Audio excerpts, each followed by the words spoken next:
Good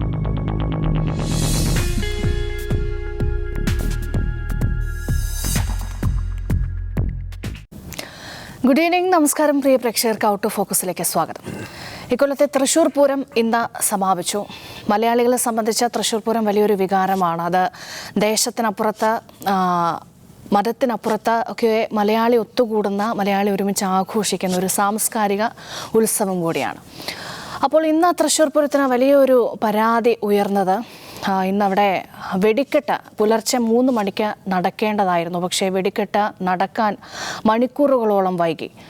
police ആവശ്യമില്ലാത്ത തരത്തിൽ കർശനമായി ഇടപെടുകയും കർശന നിലപാടുകൾ സ്വീകരിക്കുകയും ചെയ്തു എന്നാണ് തിരുവമ്പാടി വിഭാഗം ആരോപിച്ചത്. കർശനമായ വ്യവസ്ഥകൾ പാലിക്കുന്നതുകൊണ്ട് വലിയ പ്രതിഷേധത്തിലായിരുന്നു തിരുവമ്പാടി വിഭാഗം. അങ്ങനെ അവർ തന്നെ ഒരു നിലപാടെടുത്തു. വെടിക്കെട്ട് നടത്താൻ ഏറെ വൈകി. അവർ തന്നെ വെടിക്കെട്ട് ഇപ്പോൾ നടത്തേണ്ട എന്ന് തീരുമാനിക്കുകയും അതിനുശേഷം മന്ത്രി അടക്കമുള്ള ആളുകളൊക്കെ വന്ന് ദീർഘനേരം നീണ്ട ചർച്ചകൾക്കൊടുവിലാണ് വെടിക്കെട്ട് നടത്തിയത്. അപ്പോഴും ഈ വെടിക്കെട്ടിൻ്റെ ഒരു പൊലിമ പൂര ആരാധകരെ സംബന്ധിച്ച് കാണാൻ കഴിഞ്ഞില്ല. കാരണം നേരം പുലർച്ചെ ആയപ്പോഴേക്കുമാണ് അവിടെ വെടിക്കെട്ട് നടത്തിയത്. അങ്ങനെ പലതരത്തിലുള്ള പരാതികൾ വരുന്നു. അത് അട്ടിമറിയാണ്, അല്ലെങ്കിൽ പൂരത്തെ അട്ടിമറിക്കാനുള്ള വളരെ ആസൂത്രിതമായ നിലപാടാണ് എന്നുള്ള പലതരത്തിലുള്ള കമൻറ്റുകളൊക്കെ ഇന്ന് അതിനുശേഷം ഉണ്ടാവുകയും ചെയ്തു. അതുമാത്രമല്ല, തൃശ്ശൂർ പൂരത്തിൻ്റെ ഏറ്റവും വർണ്ണാഭമായ ഒരു ചടങ്ങാണ് കുടമാറ്റം എന്നുള്ളത്. അത് വളരെ ആകാംക്ഷയോടുകൂടി പൂരം പ്രേമികൾ കാത്തിരിക്കുന്ന ഒരു ചടങ്ങ് കൂടിയാണ്. അപ്പോൾ ഈ തൃശ്ശൂർ പൂരത്തിൻ്റെ കുടമാറ്റത്തിൽ ഇന്നലെ വൈകുന്നേരം നമ്മൾ കണ്ടത് രാംലല്ലയുടെ അയോധ്യ ക്ഷേത്രത്തിൻ്റെ രൂപത്തിലുള്ള ഒരു കുട കാണുകയുണ്ടായി. അതും വലിയ തരത്തിൽ ചർച്ചയാകുന്നുണ്ട്. അപ്പോൾ ഈ വിഷയത്തെക്കുറിച്ചാണ് നമ്മൾ സംസാരിക്കുന്നത്. ഈ തൃശ്ശൂർ പൂരത്തിന് കഴിഞ്ഞതിൻ്റെ മുമ്പത്തെ വർഷം ഈ കുടയിൽ സവർക്കറുടെ ചിത്രം ഓർക്കുന്നുണ്ടല്ലോ അല്ലേ? അപ്പോൾ അത് സാംസ്കാരിക നായകരുടെ കൂടെ സ്വാതന്ത്ര്യ സമര സേനാനികളുടെ ഇടയിലാണ് സവർക്കറുടെ ചിത്രം. ഞാനിപ്പോൾ ഓർക്കുന്നു, ചട്ടമ്പി സ്വാമികളുടെ തൊട്ടപ്പുറത്താണ് സവർക്കറുടെ ചിത്രം ആ കുടയിലുണ്ടായിരുന്നത്. അപ്പോൾ ഇന്നലെ സമാനമായ തരത്തിൽ രാംലല്ലയുടെ ചിത്രം. നമുക്കറിയാം, ഇന്നത്തെ രാഷ്ട്രീയ സാഹചര്യത്തിൽ രാംലല്ല ഒരു രാഷ്ട്രീയ ബിംബമാണ്. തൃശ്ശൂർ പൂരം എന്നുള്ളത് മലയാളികളുടെ ഒരു ഒത്തൊരുമയുടെ ഒരു ഉത്സവം കൂടിയാണ്. അപ്പോൾ ഈ രാംലല്ലയുടെ ചിത്രം ഈ പൂരത്തിന് ഈ കുടയിൽ ഉപയോഗിക്കുന്നതിൽ ഒരു അപകടമില്ലേ? തൃശ്ശൂർ പൂരം മലയാളികളുടെ ഒത്തൊരുമയുടെ ഒരു ഉത്സവമാണെന്നൊക്കെ എന്തർത്ഥത്തിലാണ് പറയുന്നത് എനിക്ക് മനസ്സിലാവുന്നില്ല. അത് ഔദ്യോഗികമായിട്ട് മലയാളികളുടെ ഒരു എന്താണ് ആഘോഷം, ഓണം പോലെ ഒരു ആഘോഷമൊന്നുമല്ല, ഔദ്യോഗിക ആഘോഷമല്ല. പക്ഷെ അത് പൂരം ആസ്വദിക്കുന്ന ലോകത്തെമ്പാടുള്ള മനുഷ്യരുണ്ട്, മലയാളികൾക്കിടയിലുണ്ട്, പുറത്തുള്ളവരുണ്ട്, പുറത്ത് വിദേശ ടൂറിസ്റ്റുകൾ ധാരാളം വരാറുണ്ട്. അത്രമാത്രം കളർഫുൾ ആയിട്ടുള്ള സ്പെക്ടാക്കുലർ എന്ന് വിളിക്കാവുന്ന ഒരു ഫെസ്റ്റിവലാണ്. മറ്റുള്ളൊരു നാട്ടിൽ റെപ്രസെന്റ് ചെയ്യുന്ന ഒരു പ്രധാനപ്പെട്ട ഫെസ്റ്റിവൽ ആയിട്ട് കേരളത്തിൽ വരുമ്പോൾ സ്വാഭാവികമായിട്ടും തൃശ്ശൂർ പൂരം ഉണ്ടാവും, കഥകളി ഉണ്ടാവും, എന്താണ് വള്ളംകളി മത്സരങ്ങൾ ഉണ്ടാവും. അങ്ങനെ പലതും കേരളത്തിന്റെ പലതും ഷോക്കേസ് ചെയ്യാറുണ്ട്. അതുപോലെ തൃശ്ശൂർ പൂരം അല്ലാണ്ട് കേരളത്തിന്റെ ഒരു ഉത്സവം ഒന്നും പറയാൻ കഴിയില്ല. തൃശ്ശൂർ എന്ന് പറയുന്ന ഒരു ദേശത്തിന്റെ ഉത്സവമാണ്. അതിൽ തിരുവമ്പാടി, പാറമേക്കാവ് ദേശങ്ങളുടെ ഉത്സവമാണ്. അത് കാണാൻ ഭംഗിയുള്ളതുകൊണ്ട്, അത് ആസ്വദിക്കാൻ, ആ ചെണ്ടകളൊക്കെ ആസ്വദിക്കാനുള്ള ഒരു വൈബ് ഉള്ളതുകൊണ്ട് ആളുകൾ അവിടെ വരുന്നു. നമ്മൾ അതിനങ്ങനെ ഗ്ലോറിഫൈ ചെയ്ത് റൊമാൻറ്റിസൈസ് ചെയ്യേണ്ട ആവശ്യമൊന്നുമില്ല. ഫാക്ട് പറഞ്ഞാൽ അതാണ് അതിന്റെ സംഭവം. മറ്റൊന്ന് അതൊരു പുരുഷ ഉത്സവം കൂടിയാണ്. അത് അടിവരായിട്ട് പറയണം, അത് പുരുഷന്മാരുടെ ഉത്സവമാണ്. അവിടെ സ്ത്രീകൾക്ക് പോയിട്ട് അതൊന്നും ആസ്വദിക്കാൻ കഴിയുമെന്ന് എനിക്ക് തോന്നുന്നില്ല. ഇന്ന് ഇത്തവണ അതിന് സ്ത്രീകൾക്ക് വേണ്ടി പ്രത്യേകമായ ഒരു ഏർപ്പാടുണ്ടാക്കിയിരുന്നു. ഈ പോയിന്റിലേക്ക് വരാം. ഈ കുടമാറ്റം സാംസ്കാരികമായ ഒരു ചിഹ്നം കൂടിയാണല്ലോ കുടമാറ്റം എന്ന് പറയുന്നത്. അപ്പോൾ കുടമാറ്റത്തിൽ ഇന്നോവേറ്റീവ് ആയിട്ടുള്ള പലതും കൊണ്ടുവരാറുണ്ട്. രണ്ട് പാറമേക്കാവും തിരുവമ്പാടിയും പരസ്പരം മത്സരിച്ചുകൊണ്ട്. മെസ്സി ഉണ്ടായിരുന്നു ഒരിക്കൽ കഴിഞ്ഞതാണ്. അപ്പോൾ മെസ്സി വരുവാന്ന് പറഞ്ഞാൽ സ്വാഭാവികമായിട്ടും പൂരം ആരാധകർ ധാരാളം, ഫുട്ബോൾ പ്രേമികളുണ്ടാവും, അവർക്ക് മെസ്സി ആരാധകർ ധാരാളം ഉണ്ടാവും, അവർക്ക് സന്തോഷം നൽകുന്ന കാര്യമാണ്. അങ്ങനെ പല ഘടകങ്ങളുണ്ട്. അത് തീരുമാനിക്കുന്ന വളരെ രഹസ്യമായിട്ടാണ്. കുടയിൽ എന്താണുള്ളത് എന്നുള്ളത് രഹസ്യമാണ്. അത് കുട വിരിയുമ്പോൾ ഉണ്ടാകുന്ന ഒരു സർപ്രൈസാണ് പ്രധാനം. ഈ വർഷം കുടയിൽ എന്താണ് എന്നുള്ളത് സർപ്രൈസാണ്. ഈ ഒരു തവണ അതെന്താണ് സവർക്കറായിരുന്നു, ചട്ടമ്പി സ്വാമികളൊക്കെ ഉള്ളപ്പം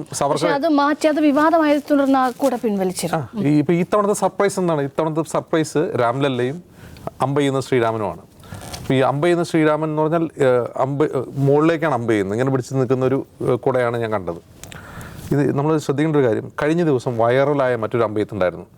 തെലങ്കാനയിൽ ഹൈദരാബാദിൽ തെരഞ്ഞെടുപ്പ് പ്രചാരണത്തേക്ക് BJPയുടെ ഒരു വനിതാ സ്ഥാനാർത്ഥി ഇങ്ങനെ കൈ ഉയർത്തിയിട്ട് അമ്പെയ്യുന്നൊരു വീഡിയോ വൈറലായിരുന്നു.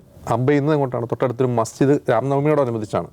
രാംനവമി നടക്കുന്ന രാംനവമി ഘോഷയാത്രയിൽ ഈ സ്ത്രീ ഇങ്ങനെ അമ്പെയ്യാണ്. അപ്പുറം ഒരു മസ്ജിദ് തുണിയൊക്കെ ഇട്ട് കവർ ചെയ്തേക്കാണ്, അങ്ങോട്ടാണ് അമ്പെയ്യുന്നത്. ശരിക്കും അങ്ങനെ ഒരു സിമിലാരിറ്റി ഇതിനുണ്ടായിരുന്നു. അതിൽ നിന്ന് ഇൻസ്പയർഡ് ആവാൻ വഴിയില്ല. ആംബൈത്തിൽ ഇൻസ്പയർഡ് ആയതല്ല, ഇത് കുറേ മുമ്പേ തീരുമാനിച്ചിട്ടുണ്ടാവുക.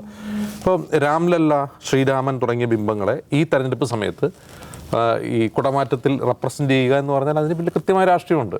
ആ രാഷ്ട്രീയം എങ്ങനെ വരുന്നത് വെച്ചാൽ, ഇപ്പോൾ പറയുന്ന ഈ തിരുവമ്പാടിയുടെയോ വാർമേക്കാവിൻ്റെയൊക്കെ ആളുകളിൽ BJP-കാരുണ്ടാവും, സ്വാഭാവികമാണ്.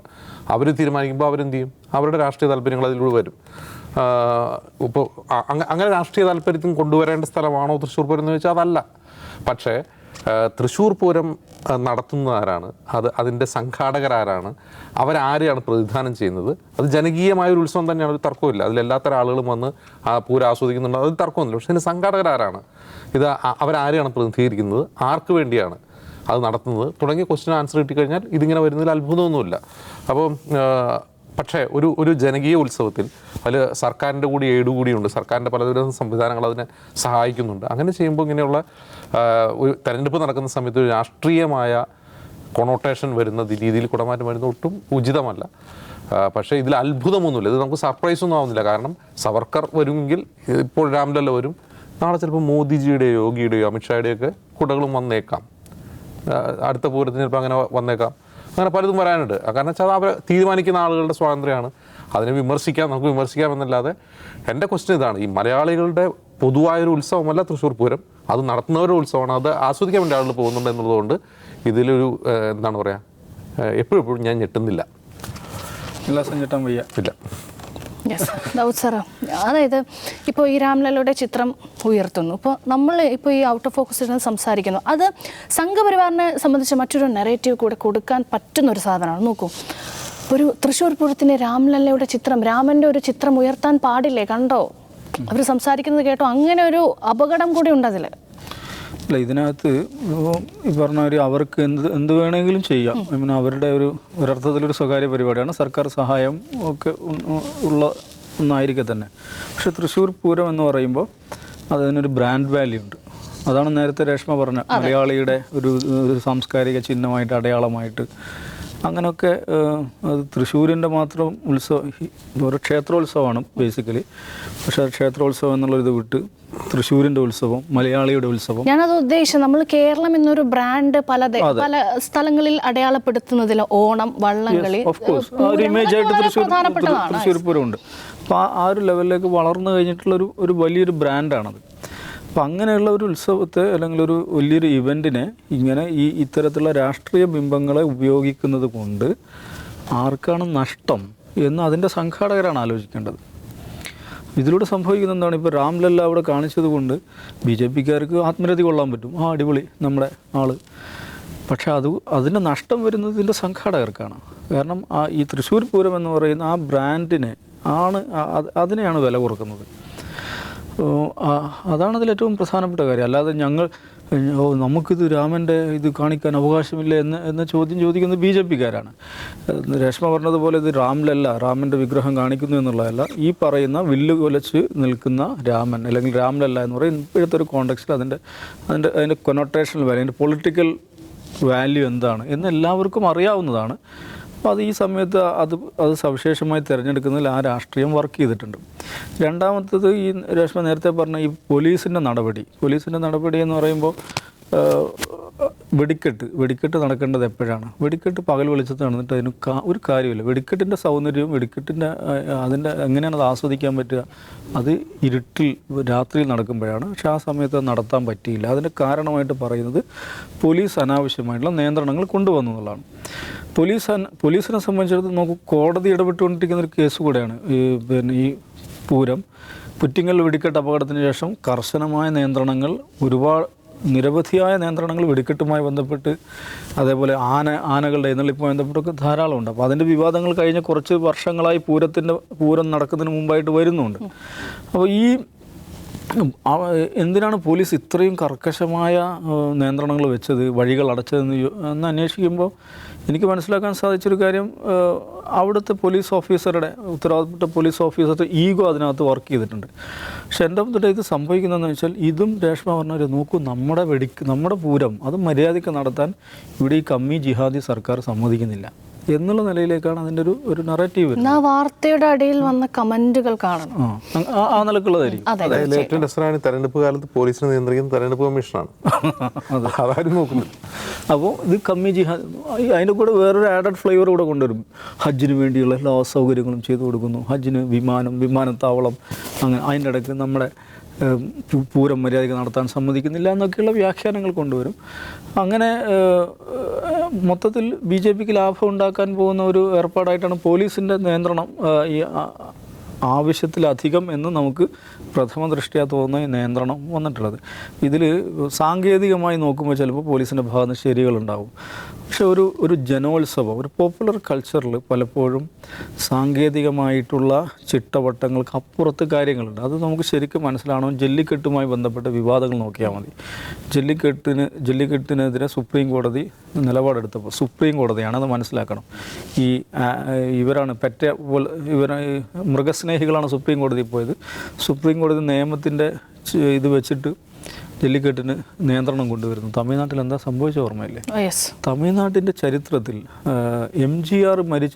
MGRൻ്റെ ശവസംസ്കാര ചടങ്ങിന് ശേഷം ഏറ്റവും അധികം മനുഷ്യർ ഒത്തുചേർന്നത് എന്തിനാണ്? സുപ്രീം കോടതി വിധിക്കെതിരെ പ്രതിഷേധിക്കാനാണ്. രാഷ്ട്രീയ ഭേദമന്യേ ജനങ്ങൾ തെരുവിലിറങ്ങി.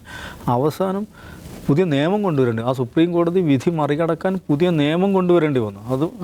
അതെന്താണ്? ഈ പോപ്പുലർ കൾച്ചർ, ഈ തലമുറകളായി കൈമാറി വരുന്ന ഇത്തരം ജനോത്സവങ്ങൾ ജനങ്ങളിലുള്ള സ്വാധീനമുണ്ട്. അത് നമ്മളുടെ നിയമത്തിൻ്റെ ഈ വരികൾക്കും ഫ്രെയിമുകൾക്കും അപ്പുറത്തുള്ളൊരു സംഗതിയാണ്.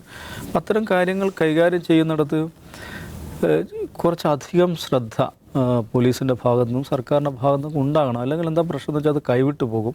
അതിന് പലതരം വ്യാഖ്യാനങ്ങൾ വരും. അതിനുള്ള ചില ശ്രമങ്ങൾ ഇവിടെ നടക്കുന്നുണ്ട്. പക്ഷേ അത് നമ്മൾ ഭയക്കുന്നത് പോലെയൊന്നും അത് വിജയിക്കാനൊന്നും പോകുന്നില്ല. കാരണം അപ്പുറത്ത് മുകളന്മാരില്ലാത്തൊരു കേസ് കൂടെയാണ്.